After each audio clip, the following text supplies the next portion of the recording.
Yo tout le monde, c'est Rafik, aujourd'hui on se retrouve pour une vidéo tutoriel sur Cinema 4D. Donc aujourd'hui je vais vous montrer comment faire le Reaper Text Effect. Donc pour commencer vous allez devoir vous procurer le plugin Reaper.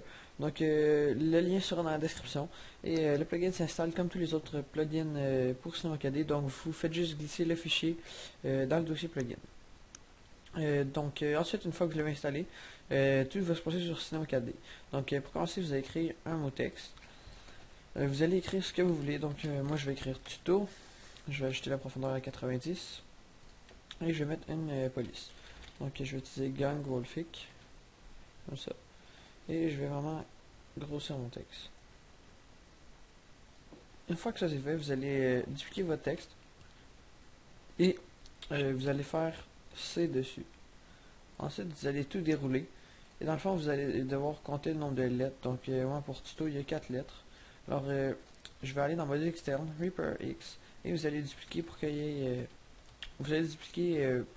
ait, le même nombre de Reaper que de lettres. Et vous allez glisser chaque spline dans un Reaper, comme ceci. Et comme vous voyez, étant donné que les valeurs ne sont pas encore définies, le résultat est vraiment moche. Mais vous allez voir que ça va s'améliorer. Comme ça.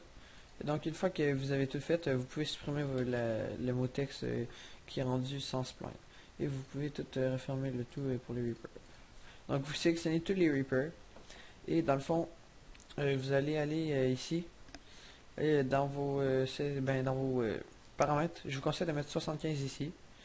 Ensuite dans Strands 1, dans Radius 4 et dans Distance on laisse 10. Et puis ça devrait faire quelque chose du genre. Mais dépendamment de votre texte et de votre profondeur, en fait ça dépend. Donc moi je trouve que peut-être quelque chose de plus gros, c'est un peu plus joli pour ça.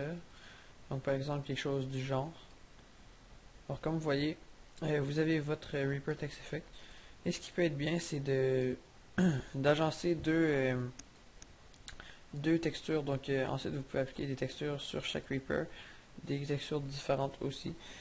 Et par exemple vous mettez un gris comme ça. Et comme vous voyez, là c'est sûr les rendus sont un peu longs parce qu'il faut tout sinon qu'il y a des calculs. Mais quand même, ça rend assez bien. Et ensuite, vous pouvez combiner le tout avec des effets sur Photoshop. Et le résultat est vraiment très beau.